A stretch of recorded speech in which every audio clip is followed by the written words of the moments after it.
Tá todo mundo vendo a tela aí?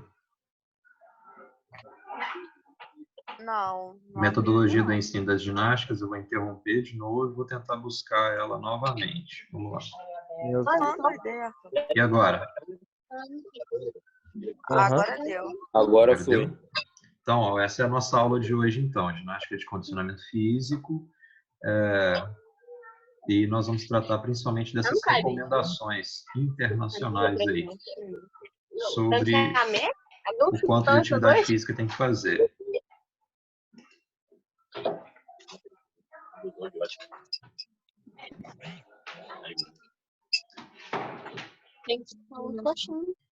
Deixa eu só resgatar alguém aqui, que eu estou ouvindo um áudio aqui de alguém. Acho que achei, era da Bruna.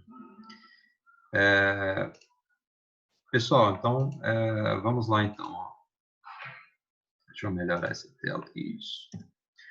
Então, primeiro, o conteúdo da aula de hoje é sobre sedentarismo, saúde e qualidade de vida. Né? Recomendações oficiais para atividade física relacionada à saúde. Então, por que eu estou usando o termo atividade física e não estou usando o termo exercício físico?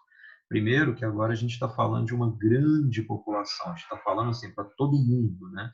Eu não estou falando daquele sujeito que vai lá receber, perdão, é que minha cachorra latiu aqui, receber orientação específica de um professor de educação física. Ele vai fazer atividade física, ele tem que ser fisicamente ativo. Então, qualquer movimento corporal que ele fizer já vai atender a este critério.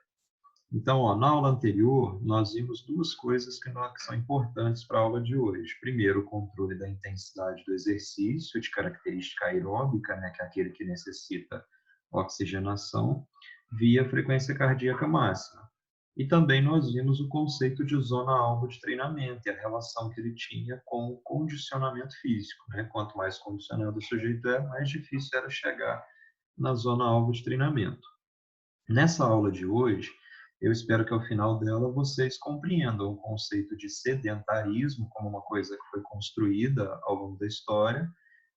Espero que vocês relacionem o conceito de sedentarismo com a saúde e a qualidade de vida e que vocês identifiquem as recomendações de atividade física para a saúde no mundo, né? Para a gente poder fazer essas relações.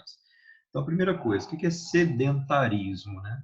Para explicar isso, nós vamos ter que resgatar o conceito aqui do nomadismo, né? Que é quando o ser humano ele vivia em pequenas comunidades, né? Semelhantes a aldeias, semelhantes a tribos, e ele sempre mudava de um lugar para o outro buscando alimento, buscando as melhores condições de vida. Então, ele estava sempre transitando de um lugar para o outro. Com o advento do conhecimento da plantação, por exemplo, da criação de animais, esses grupos humanos primitivos, eles puderam se estabelecer em um determinado lugar e estabelecer as primeiras comunidades. E isso se deu há milhares de anos atrás. A gente está falando aqui de pré-história, tá? Então está lá para trás dos gregos, está muito longe, muito antes dos gregos surgirem, por exemplo. E aí cria-se o conceito de sedentarismo. O ser humano para de andar para lá e para cá atrás de comida e passa a ser sedentário, e passa a se estabelecer num só lugar. Com a evolução da história, essa ideia de sedentarismo ela vai ganhando novos significados. Então, tem uma comparação aqui para vocês terem uma ideia. O homem primitivo, ele dava cerca de 21.000 passos por dia, né? Para andar 1 quilômetro, um ser humano normal teria que dar aí mais ou menos 1.250 passos. Então, esses 21.000 passos daria aqui 16,8 quilômetros, né? O homem moderno, né, o homem contemporâneo, ele dá cerca de 5.000 passos, né, o que dá 4 quilômetros. Então, a gente mostra aqui uma evolução em direção a um sedentarismo. Né? Ele sai de uma condição muito ativa para uma condição pouco ativa. E, considerando os benefícios da vida moderna, como controle remoto, forno a gás, né, tudo mais, esse esse ser humano ele acabou se tornando ainda mais sedentário. Aí tem um estudo pioneiro, né, para a compreensão do que é esse sedentarismo, que são os estudos desse cara aqui, do Jeremy Morris, nos anos de 1950, na Inglaterra. O que ele fez? Ele estudou, assim, 30 mil pessoas lá na Inglaterra. E aí, quando ele estudou essas pessoas, o que ele constatou? Algumas delas tinham hábitos de vida considerados ativos, o sujeito tinha uma quantidade de atividade física no dia e na semana que permitia dizer que ele era um sujeito fisicamente ativo, a própria natureza do trabalho dele, por exemplo, tinha um trabalho mais manual, por exemplo. E comparou esse grupo de pessoas com um grupo de pessoas que tinham um tipo de trabalho diferente, por exemplo, quem trabalhava sentado e tudo mais. O que ele notou? Entre os pacientes que infartavam, né, que estavam no hospital e que tinham infarto, o número era 30% menor entre os fisicamente ativos. E a morte, né, após ocorrer o infarto, a morte depois de 3 dias que o infarto tinha ocorrido, entre os fisicamente ativos ela era 50% menor. Então, esse estudo aqui, desse sujeito aqui do Jeremy Morris, é considerado um estudo pioneiro, né? Só um minuto, eu vou sair dessa tela aqui para o WhatsApp ficar apitando aqui.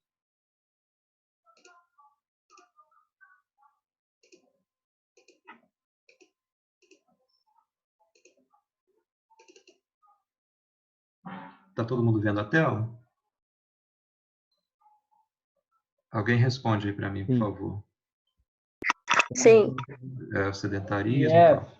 Então, eu queria que vocês sempre lembrassem, quando vocês forem falar de quão bom que é ser fisicamente ativo, e de explicar para as pessoas, falar assim, teve um cara lá nos anos de 1950 na Inglaterra que fez o estudo e ele notou isso. Então, esses estudos desse cara aqui é considerado um estudo pioneiro, né, que envolveu uma grande população para identificar.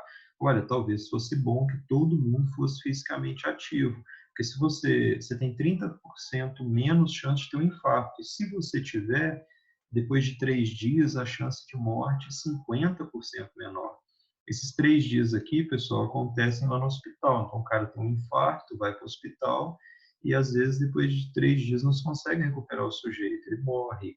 Mas, no caso de um sujeito fisicamente ativo, ele ganha aí um pouquinho mais de chance de sobreviver depois desse evento trágico.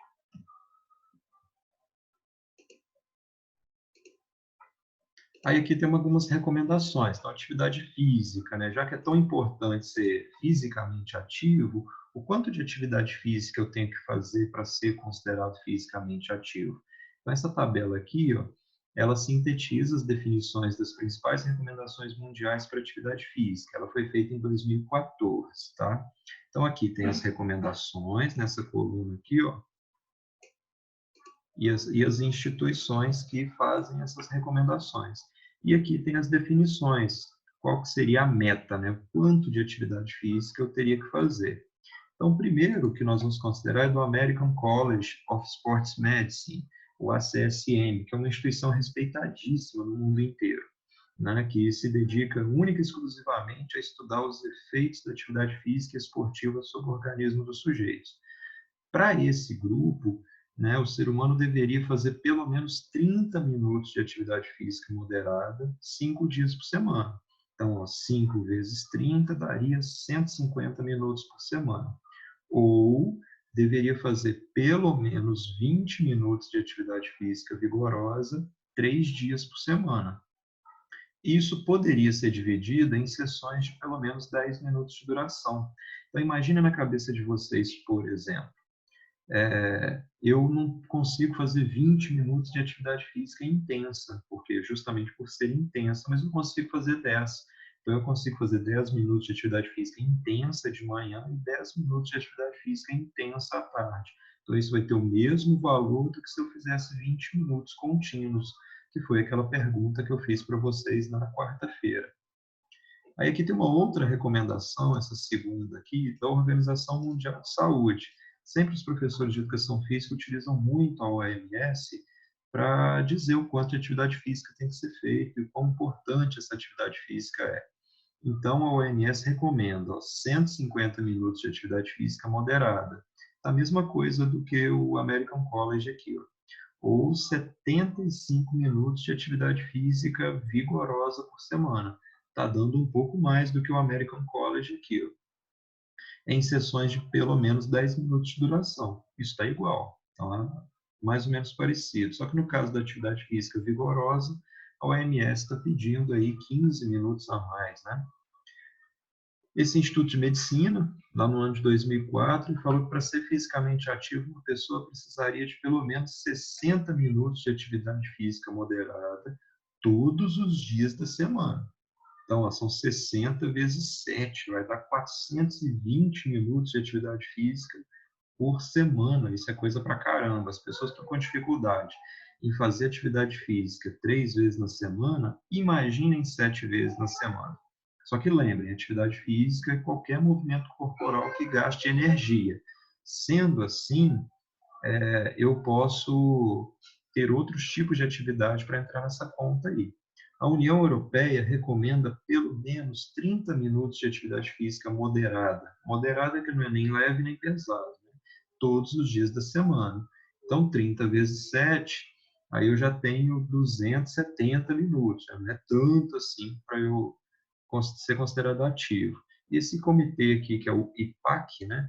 O IPAC, ele é até interessante porque existe um questionário internacional que a gente aplica para saber quão ativas as pessoas são, que o nome dele é justamente IPAC. Então, o que eles recomendam para ser fisicamente ativo?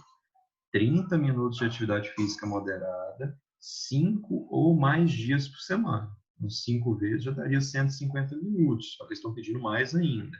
20 minutos de atividade física vigorosa, 3 ou mais dias por semana. Então, daria um total de pelo menos 60 minutos ou mais.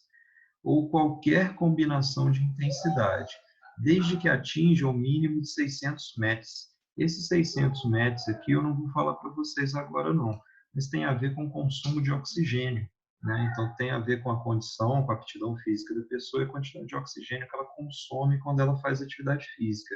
Vão existir outros momentos no curso que vocês vão saber isso aqui. Tem como a gente até calcular quantos metros a pessoa gasta, tá? Mas por enquanto não tem que ser uma preocupação, porque senão nós gastaríamos muito tempo para chegar nesses matches aí. Mas é uma coisa bastante interessante de ser feita. Só um minuto aí, pessoal.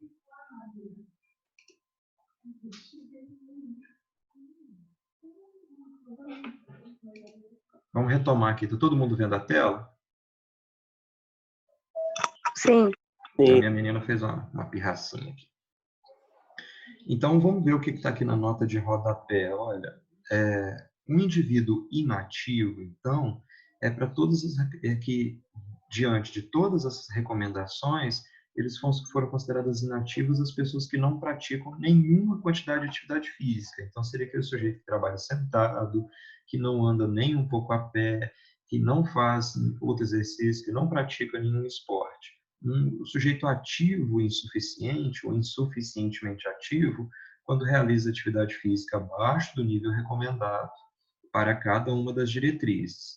O nível recomendado é diferente conforme descreve a definição de cada um aqui. E ele será considerado ativo quando alcança as metas recomendadas, e ele será considerado muito ativo quando ultrapassa as metas recomendadas, né? Então, eu, por exemplo, no meu caso, como sou professor de educação física, eu não estou praticando nenhuma atividade física sistemática, não tenho me exercitado, mas eu trabalho uma média de aulas bastante significativa por dia, fico em pé uma parte do tempo, ando muito dentro das instituições onde eu trabalho, então, de qualquer forma, eu seria considerado um sujeito ativo, né, que estou aqui dentro das metas recomendadas, né? Eu sugeriria a vocês, dentro das atividades que vocês estão neste momento que eu digo, nessa situação de isolamento social, vocês contabilizarem a quantidade de atividade física que vocês fazem por dia. Não precisa ser muito preciso, não. É só para vocês terem uma ideia. Será que vocês estão sedentários, insuficientemente ativos, ativos, né, ou muito ativos, né? E onde é que vocês se situam, né, considerando essa tabela como referência? Já teve, acho que foi você, Bruna, que disse que caminha 4 quilômetros por dia, né, ida e volta. Foi. Então você já teria sendo considerado aquilo muito ativa, né? Então não dá para considerar você sedentária, mesmo que você não faça nenhum exercício sistematizado, ok? Eu Vamos lá trabalho no então. mercado, então também. Não sou inativo, não. Como? Fala de novo aí. Eu trabalho no mercado, então eu também sou bem ativo. Sim, Augusto falou? Isso. Então, Augusto, aí, qual que é a natureza da atividade que você desempenha lá? Que função que você tem no mercado? Reponho a parte dos pesados, arroz, açúcar. Aí eu tenho que pegar açúcar lá no estoque e trazer até cá dentro. Então, aí o fardo de arroz e açúcar ele tem 6 sacolas de 5 quilos, né? 30 quilos. Você pesa quantos quilos? Eu peso 61. Então, olha, você carrega 50% do seu peso, né? Então, isso aí entraria nessa atividade física vigorosa. Então, vou imaginar que por dia, vou estar baixo aqui, tá? Você pegue 10 fardos de arroz, lá entre arroz e açúcar. Então, cada vez que você vai lá, pega que você demora pelo menos 30 segundos com esse peso nas costas. Então, olha o quanto de minutos aí que você tem de uma atividade física vigorosa nessa situação, sem contar o período que você está tirando isso do fardo e colocando as sacolas individualmente na prateleira para ficar disponível. Mas eu imagino que você faça um pouco mais que esses 10 fardos por dia aí, né? Principalmente dependendo do tamanho do mercado que você trabalha, né? Só que olha só, pessoal, vocês viram as datas aqui, vamos ter uma atenção nessas datas. Ó, 2007, 2010, 2008, 2005. Aí tem algumas atualizações que eu gostaria que vocês tivessem atenção. A Organização Mundial de Saúde, ela atualizou essa recomendação de atividade física, tá? Aí ela separou para criança e adolescente e para adulto. Para crianças e adolescentes, ela recomenda 60 minutos de atividade física moderada intensa por dia. Aí vocês podem pensar assim, professor, mas atividade física intensa para uma criança, será que isso não vai ser ruim? Vamos pensar numa criança brincando de pique, por exemplo. Quando ela está fugindo do pegador, às vezes ela faz um determinado trajeto, um deslocamento em alta velocidade. Isso é intenso. Uma criança que está pulando corda, por exemplo, ela vai conseguir pular corda no máximo por 1 minuto e meio seguido. Eu fiz um festival de jogos em Martins Soares uma vez, uma menina pulou 10 minutos e 20, né? Foi o maior que eu vi nos 10 anos que eu dou aula para ensino fundamental 1. Mas isso foi uma vez que aconteceu, então a maioria das crianças vão pular ali um pouquinho mais de 1 minuto. É muito intenso isso, né? Outras brincadeiras de criança também podem ser consideradas bastante intensas, né? Para os adultos, né, considerando maiores de 18, 150 minutos de atividade física de intensidade moderada por semana, né, que poderia estar dividido em 3, 4, 5 sessões por semana. E essa organização mundial, essa sugestão da Organização Mundial de Saúde é de 2014, tá? Já o American College of Sports Medicine, a recomendação deles de 2011 também mudou um pouquinho. O sujeito deveria fazer 150 minutos de atividade física por semana, intensidade moderada, ou 75 minutos de atividade física por semana, de atividade física vigorosa. Então, lembra que antes eles estavam pedindo 60 minutos? Agora estão pedindo 75 minutos, né? Como que essas instituições chegam a esse número para dizer o quanto que uma pessoa tem que fazer de atividade física para ser considerada ativa? Baseado nos contextos de cada país. Então, o American College ele fica nos Estados Unidos, né? Então ele faz essas recomendações pensando na sociedade americana. Dá para a gente pegar essa recomendação e trazer direto para cá? Não necessariamente. Às vezes a gente tem que fazer isso com certo cuidado, porque o que serve para eles pode ser que não sirva tão bem assim para nós, como se fosse uma receitinha. Mas tem um problema eu usar essa recomendação? Não, também não. A única coisa que seria interessante vocês considerarem existem grupos brasileiros que têm as mesmas sugestões para que eu possa pegar desses grupos brasileiros, né? Então, tem um aqui que eu gostaria que vocês tivessem atenção em relação a ele, ó, que é esse grupo. Esse grupo aqui, o grupo Agita São Paulo, ele tem um site, eu coloquei aqui na apresentação, vocês podem acessar. É um grupo que se criou na cidade de São Paulo, organizado por 2 professores de educação física, considerados assim os maiorais, né, da educação física no país, né, que é o Vitor Matsudo e a Sandra Matsudo. E eles, ao coordenarem esse grupo, pensaram em como que as recomendações de atividade física poderiam ser levadas para grandes populações, para o cara que está indo para o escritório, para o cara que está indo para o mercado, para o sujeito que está no táxi, para todo mundo. Como é que esse sujeito poderia mudar a rotina de dia a dia dele para ser fisicamente ativo? Então, por exemplo, não dá para pedir o cara do escritório para ele diminuir a carga horária de trabalho dele para ele frequentar a academia. Mas dá para pedir esse cara que, ao invés dele ir de carro para o trabalho, quem sabe ele pode ir a pé, porque ele mora a 10 minutos de caminhada do trabalho dele. Né? Dá para pedir para esse cara que, ao invés dele pegar o elevador, ele possa subir de escada. Aí, como é que eles passaram a controlar e estimular as pessoas a fazerem isso? Através de um contador de passos. Né? Então, o sujeito pegava um aparelhinho bem pequenininho e prendia no sapato, por exemplo. Aí esse contador de passos, ele vai marcando ali cada vez que a pessoa, que o corpo da pessoa oscila para dar um passo, ele registra.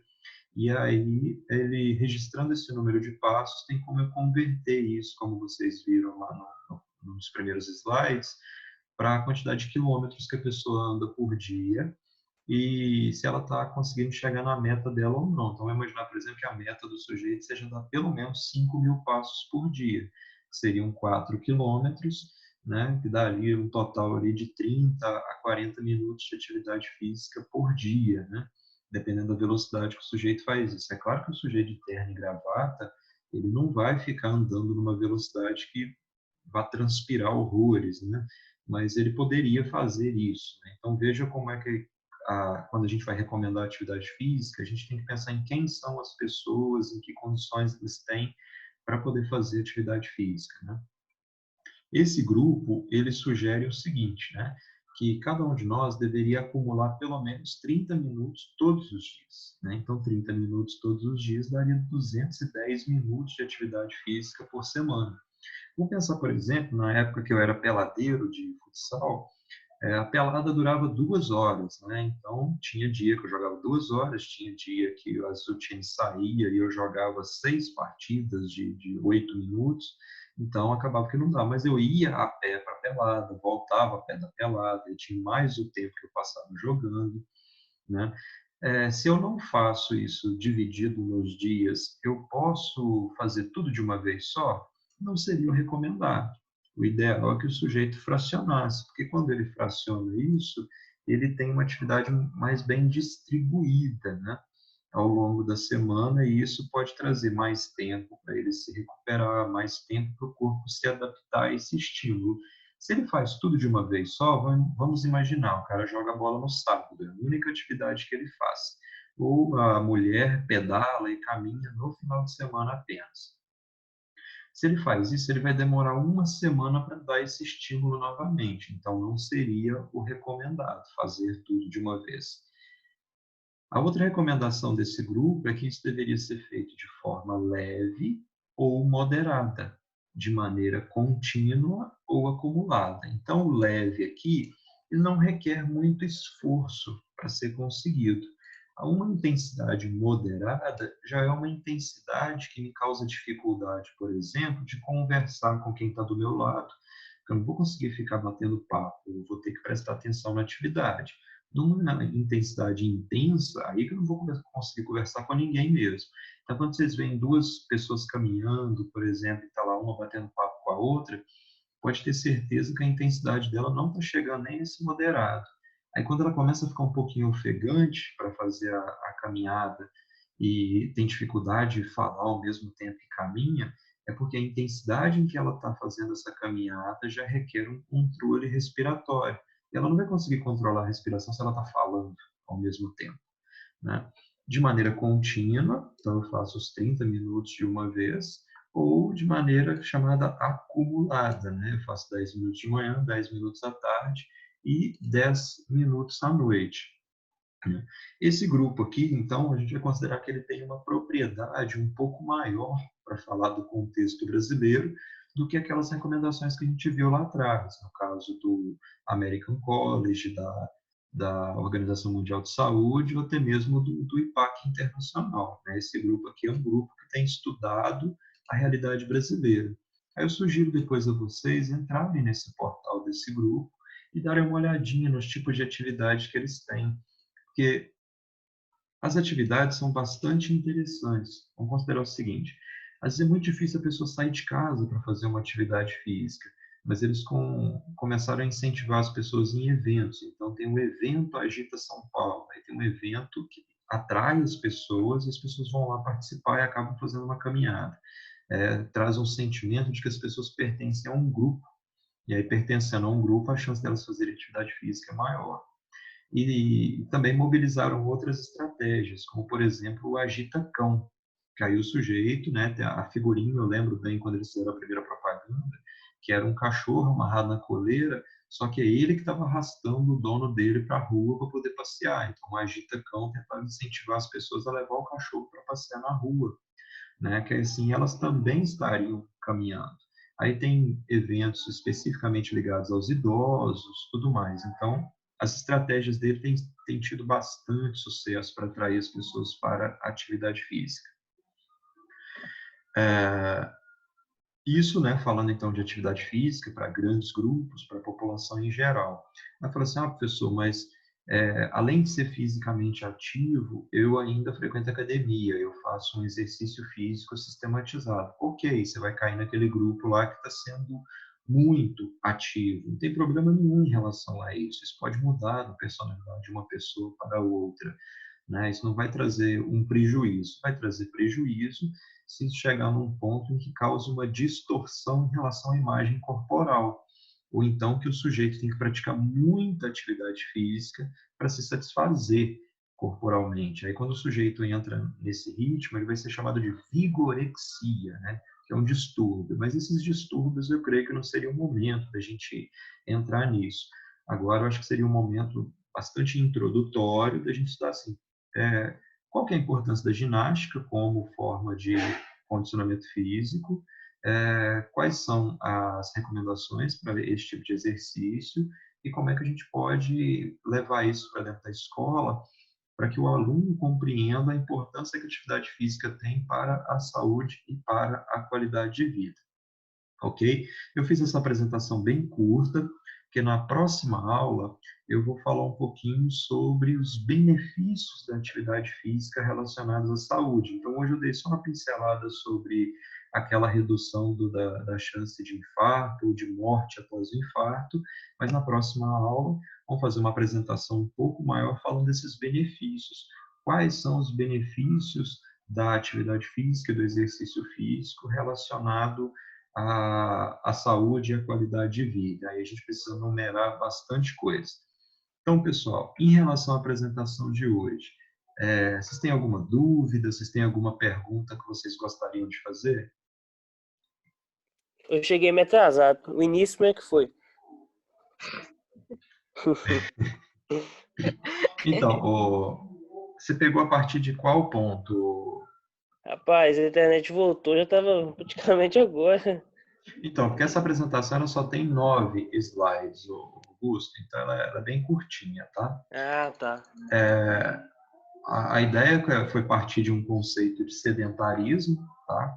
E aí, partindo do conceito de sedentarismo, essa ideia desse ser humano moderno, sedentário, acabou levando esse sujeito aqui a fazer uma série de estudos que ele identificou que a chance do sujeito morrer por infarto, de ele ter um infarto ou de ele morrer por infarto, seria muito menor se ele fosse fisicamente ativo.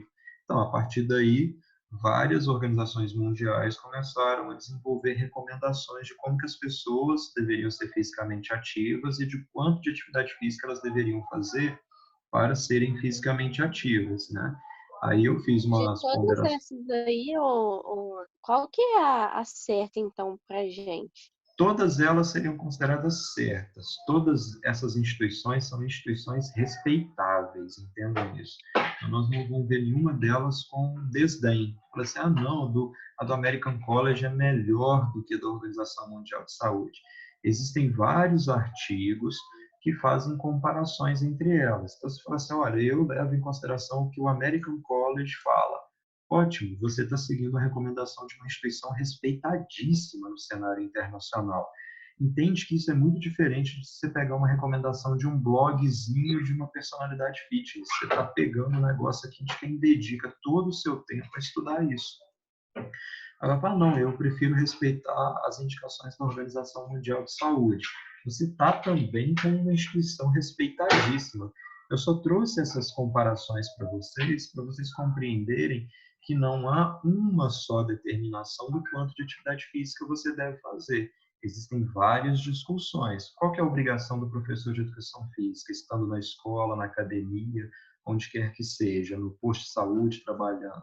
Ele conhecer que existem várias determinações, que cada determinação dessa, cada orientação, ela foi construída num contexto cultural diferente e que elas vão sendo constantemente atualizadas. Então, cabe ao professor de educação física ser um sujeito pesquisador, ser um sujeito crítico, para entender quais são aquelas que têm mais chance de serem aplicadas ao seu público, no seu contexto onde ele está. Então, não vamos pegar com esse negócio de certo e errado, não, por favor, senão a gente acaba desmerecendo algumas.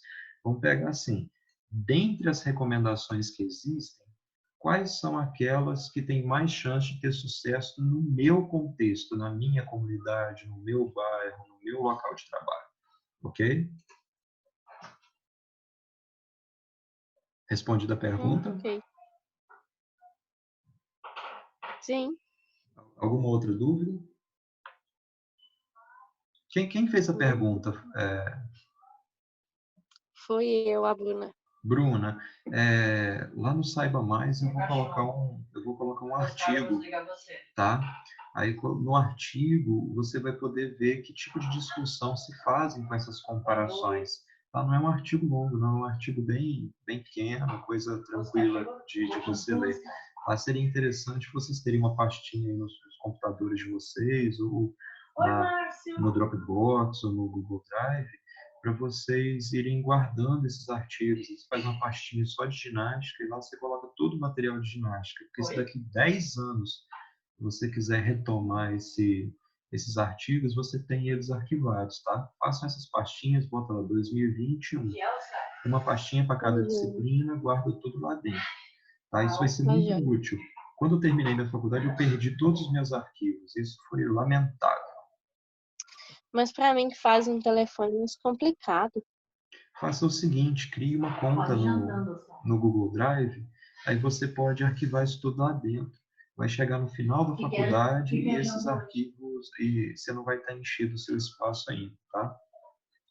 O Google Drive é a forma de armazenamento na nuvem que tem o maior espaço.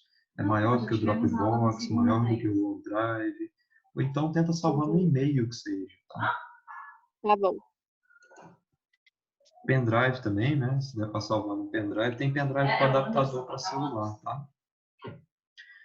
Temos 2 minutos, pessoal. Mais alguma dúvida sobre as recomendações de atividade física para grandes grupos? Oi, André. Professor, Sim. Oi, João.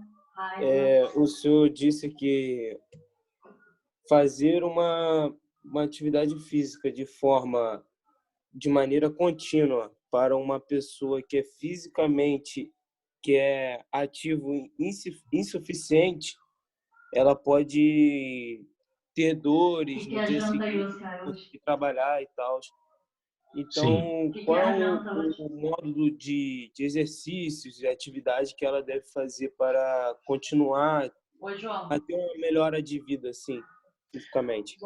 Hugo, tem uma coisa importante que é o seguinte: a alta intensidade para você não é alta intensidade para mim, tá? E não vai ser alta intensidade para minha mãe. Existe uma coisa chamada individualidade biológica, que é assim, o exercício ele deve ser indicado, a atividade física deve ser indicada considerando as características individuais. Então, o que uma pessoa deve fazer não é o que outra pessoa deve fazer. Compreendido isso? Ela deve fazer uma atividade proporcional à condição dela. Ana, 30 segundos. Vai fechar aqui, tá, pessoal? Depois, no fórum, eu vou colocar lá, e se tiver mais alguma dúvida ou surgir depois, vocês podem lançar lá. Combinado isso? Combinado. Obrigado, professor. Combinado. Até mais, gente. Boa noite para vocês, viu? Boa